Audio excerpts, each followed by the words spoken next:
Di dalam Al-Quran itu pesan akhlaknya sangat banyak. Misalnya kita sering dengar imam baca ayat wal qaziminal ghaidha wal 'afina 'anil nas. Surah Ali Imran kan sering dibaca itu. Itu pesannya akhlak. Selama ini sering dengar apa arti kazim? Kaziminal ghaiz. Bukan memendam emosi, tapi kazimin itu yang menghalau emosi. Kaziminal ghaiz. Maka salah satu zuriat Nabi dulu ada namanya Musa al-Kazim. Karena beliau itu nggak pernah marah. Mau dibully orang segimana aja dia nggak pernah marah. Ini Musa al-Kazim. Ya. Anaknya Syekh Asnawi Caringin itu namanya Ahmad Kazim. Saya pernah berziarah ke sana, kaget juga kita namanya Ahmad al-Kazim. Lalu bagaimana cara untuk mendapatkan husnul khuluq atau al-akhlaq al-hamidah, al-akhlaq yang sempurna, yang baik? Beliau memberikan tips kepada kita. Caranya adalah bersihkan sumbernya, maka hulunya gitu ya, muaranya akan bersih. Bersihkan dari dalam. Jadi jangan cuma bersihkan luarannya. Saya hijrah nih, ganti pakaian dari pakaian biasa ya, robek-robek sekarang pakai gamis. Itu bisa merubah akhlak nggak?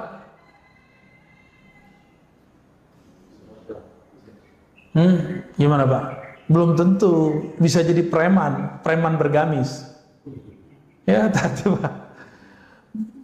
Pakai serban, pakai kopiah, ya, pakai ginian, ya. Terus pegang mic. Udah jadi ustadz aja. Kira-kira gimana? Kolbunya belum dibenerin.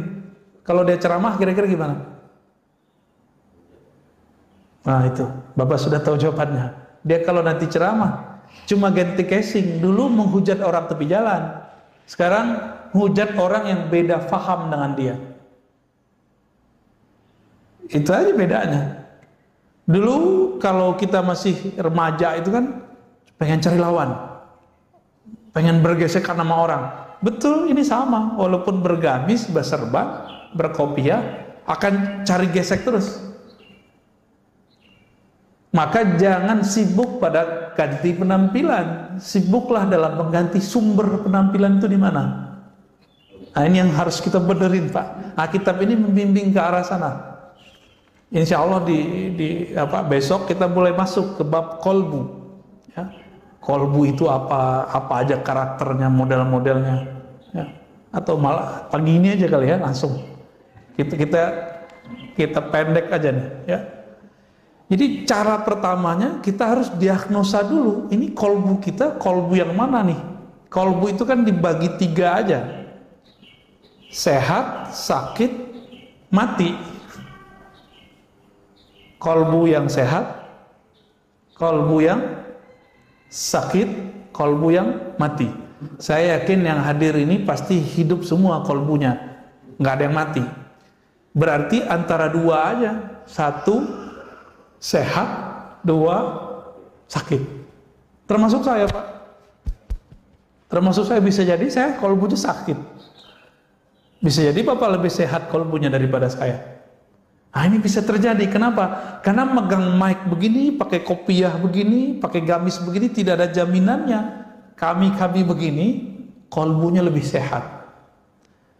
Oleh karena itu, guru-guru kita dari dulu, itu selalu pesan kamu kalau mau jadi dai, guru, dosen, benahi dulu kolbumu baru ngajar, gitu. Saya dipesenin gitu dari guru saya semenjak saya umur 12 tahun. Saya masih ingat sampai hari ini, ya. Ada namanya Syekh Abuya Rizwan namanya dulu, ya namanya nama orang lokal Pak, tapi beliau ngomong gitu ke saya. Kita ditepuk-tepuk tuh dikasih tahu, kamu kalau mau ceramah ya benahi dulu kolbu.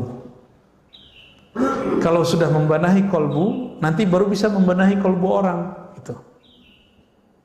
Kalau kita membenahi kolbu, nanti Orang itu takjub bukan kepada pakaian, tapi takjubnya nanti dari hasil yang dikalamkan. Karena al-ajabu fil libas hatta yatakallam. Takjub pada pakaian itu cuma sampai dia ngomong. Kalau dia ngomong ketahuan, nah gitu doang gitu. Gimana nggak Pak? Pakai sorban nih, saya pakai kopiah segala macam. Tahu-tahu ngomongnya nggak jelas, ngelantur.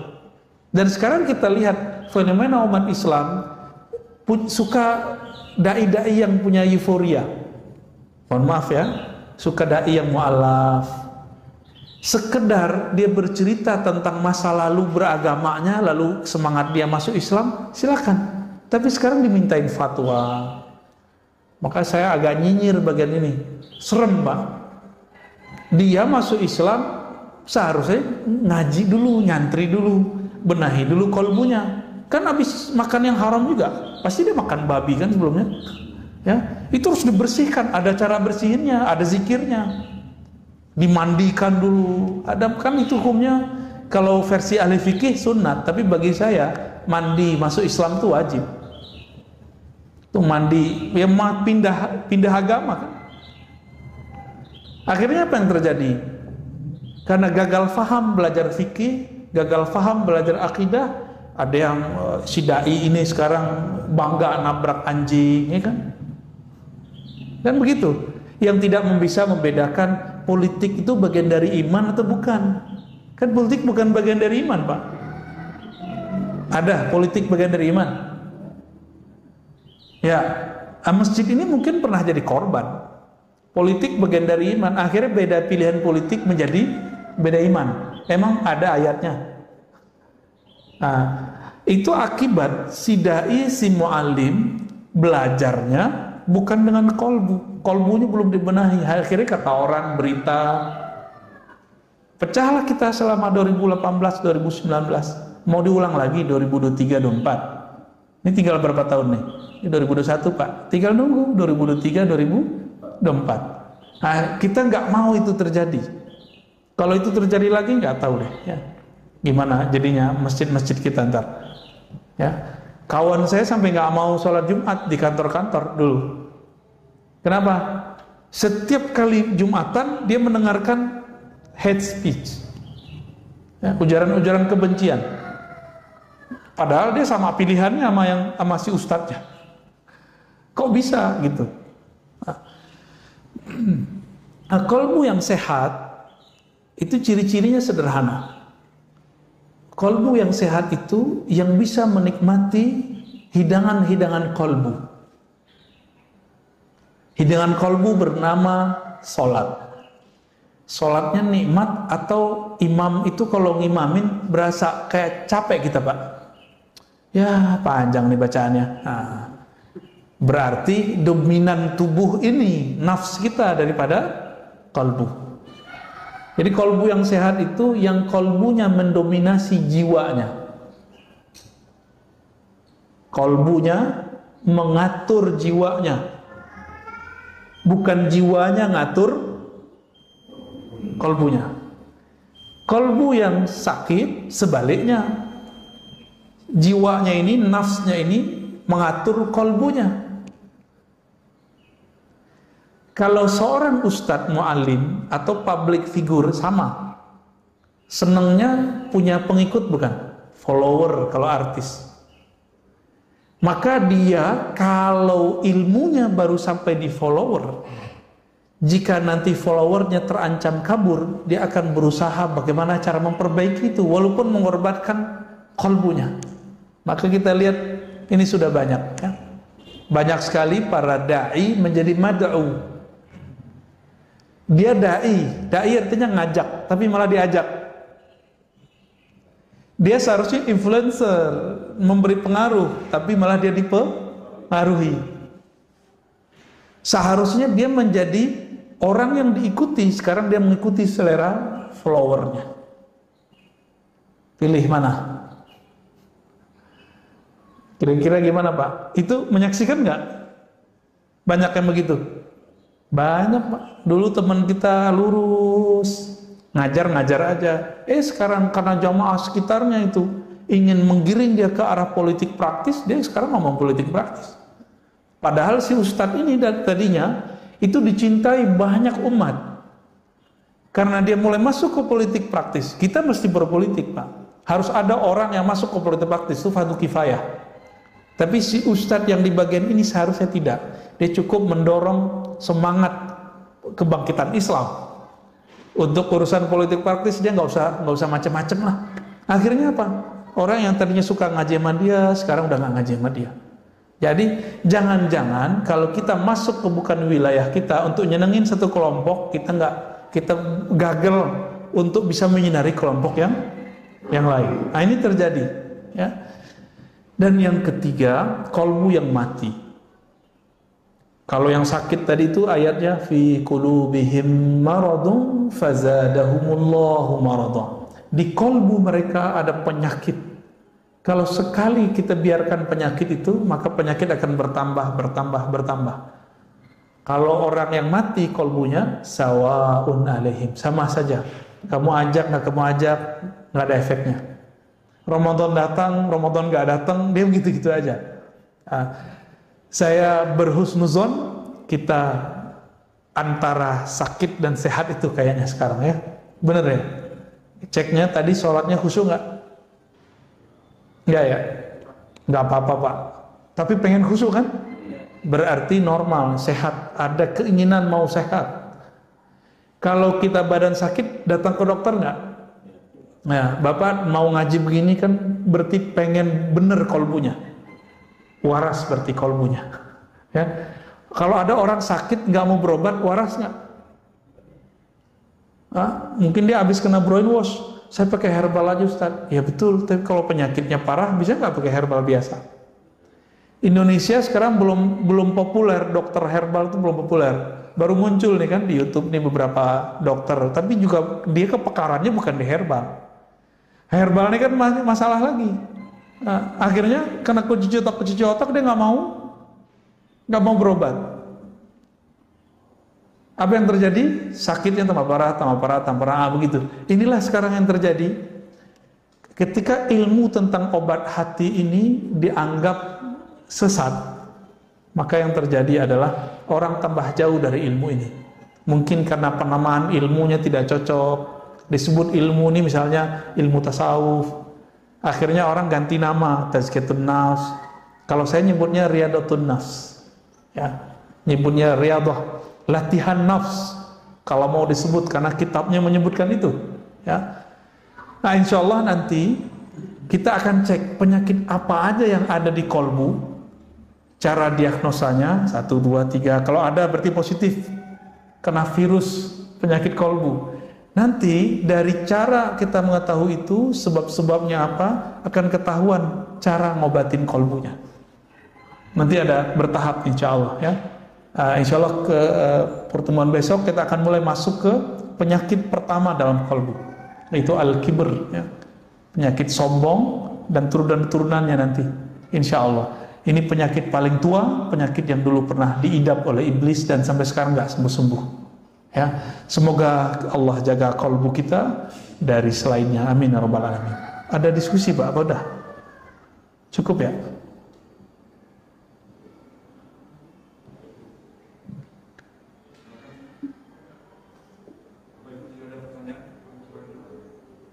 Ya. Ya. Assalamualaikum. Tadi mengenai kritik atau apa gitu, kalau kita menjaga hati kita, apakah lalu bagaimana kalau ketemu kritik atau orang? Ya. Caranya, ya. Tadi imam kita baca ayat wa tawasau bil marhamah.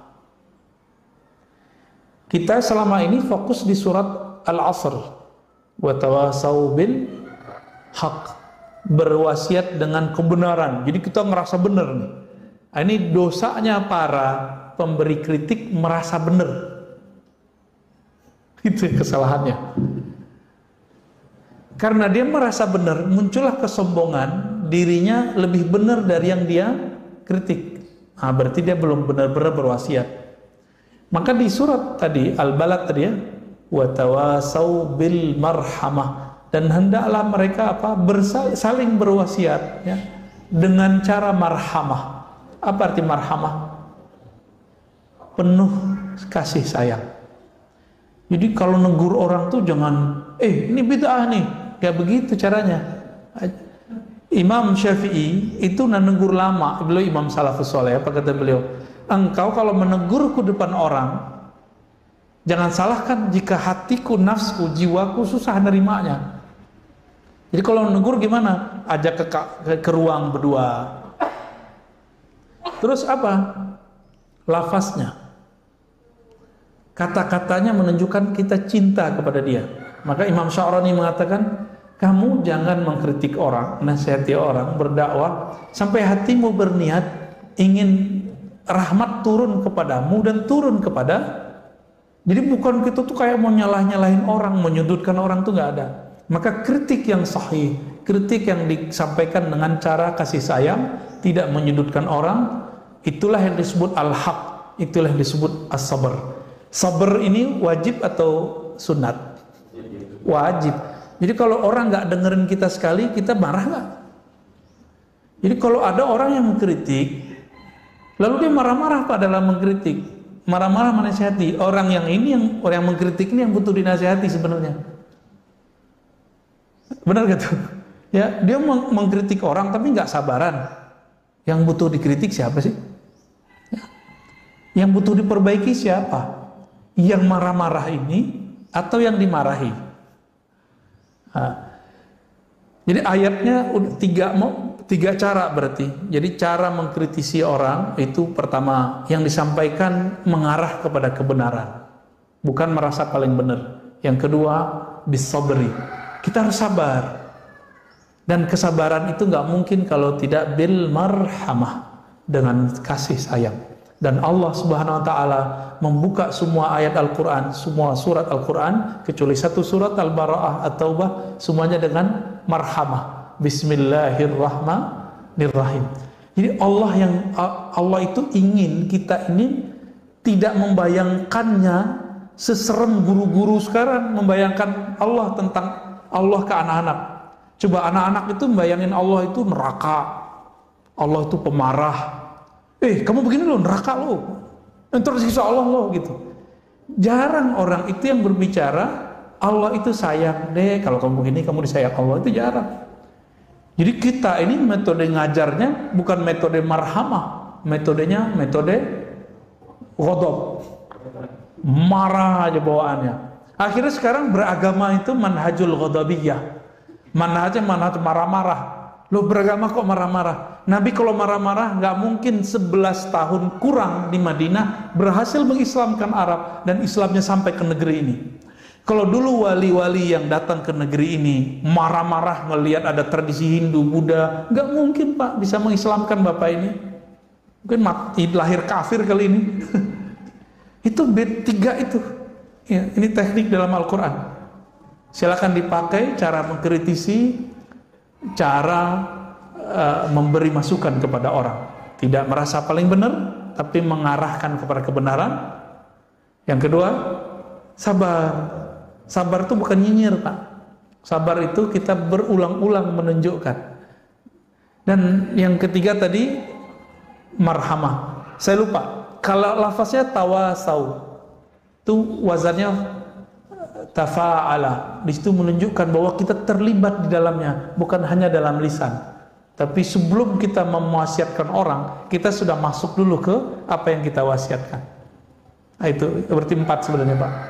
4 ya. Jadi kita sendiri sudah di situ. Ya. Cukup? Ada? Oh ya. Seperti yang banyak orang. Jadi online, bagaimana kalau kita melihat kawan kita sudah berjilbab sebenarnya, tapi di status fotonya tidak berjilbab. Terus buat Allah dancing. Nah, ini beliau ingin mengingatkan beliau, bagaimana caranya supaya tidak menyinggung. Iya, kalau ada orang belum berjilbab, jilbab itu kan model nutup aurat, itu fisik Pak. Targetnya bukan dia pakai aurat, nutup aurat atau enggak. Targetnya dia mengenal siapa yang nyuruh nutup aurat. Maka kenalkan dulu orang ini kepada yang memerintahkan nutup aurat siapa? Allah. Jadi kenalkan dulu Allah itu sayang kamu. Jangan bayangkan altar neraka lagi. Nanti kalau dia merasa safety daripada ancaman-ancaman neraka, dia buka jilbab lagi, Pak. Maka saya dakwah waktu di Paris tuh sama jamaah kita saya nggak pernah bilang, kamu buka jilbab, enggak. Ada yang pakai roknya pendek, segala macam, biarin aja, penting mau ngaji. Nanti dia nanya, Ustadz sebenarnya jilbab gimana sih? Jawaban saya sama. Ibu, mbak, teteh gitu ya, kenali dulu yang nyuruh pakai jilbab. Nanti pasti pakai jilbab sendiri, nggak disuruh-suruh. Padahal di sana susah lah pakai jilbab. Ya, kerja itu susah, ya. Apalagi semenjak kejadian kemarin, kena prank sama anak SD gitu ya. Jadi kenalkan dulu si anak, teman, orang yang mau kita ajak mengamalkan satu syariat dengan syariatnya. Apa arti syariat? Zat yang menyuruh satu perintah itu. Kalau enggak jadi beban. Perempuan pakai aurat tuh beban sama dia. Gerah aja bawaannya. Benar gak? Sholat itu bagi anak-anak kalau pakai ancaman dia tegang, Pak. Tapi kalau anak kita coba kita bilang, Dek, puasa ya. Ntar kalau puasa dikasih hadiah motor, mobil ketinggian ya. Mobil-mobilan maksudnya. Sepeda bagus, udah semangat. Dia berpuasa itu happy. Coba Bapak bilang, awas kamu gak puasa. Ntar Papa pukul 10 kali. Itu anak tegang, Pak. Baru jam 8 udah lemes dia. Kalau dia pakai iming-imingan tadi, itu kan tauhid anak kecil. Tauhid anak kecil tuh iming-imingan. Maka Bapak, Saudara, Ibu semua yang sudah sebesar ini, seumuran ini, jangan lagi ibadah karena pahala. Ibadah karena kita kenal siapa yang nyuruh kita beribadah. Allah itu. Pahala itu udah pasti dapat. Karena kalau masih pakai iming-imingan, berarti di dalamnya ruhnya masih bocah ini. Masih anak-anak ini. Cuma badannya gede, mukanya udah mulai keriput gitu ya. Dalamnya masih bocah. Tauhid anak-anak, tauhidus sibyan. Ini semoga pagi ini langsung naik menjadi tauhid remaja, tauhid dewasa. Puasa bukan karena iming-imingan surga, tapi karena ingin diridhoi sama yang punya surga. Kalau yang punya surga dari ridho, masuk surga nggak? Pasti masuk surga. Pasti jauh dari neraka nggak? Pasti dijauhin. Baru nanti harapan ke surganya itu full, karena kita kenal siapa yang nyuruh puasa. Itu Pak. Udah cukup ya. Jadi berdasarkan ini Bapak sama Allah, berpuasa di masa pandemi ini semoga tidak mengurangi rasa hikmatnya. Kita alhamdulillah difasilitasi oleh teman-teman pengurus. Semoga Allah memakmurkan hati mereka dengan keikhlasan. Amin ya rabbal alamin.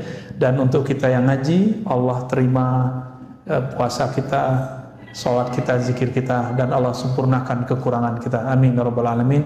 Allahumma nas'aluka khaira hadzal yawm wa khairan fihi qurba ba'da wa na'udzubika min syarri hadzal yawm syarri ma fihi syarra ba'da.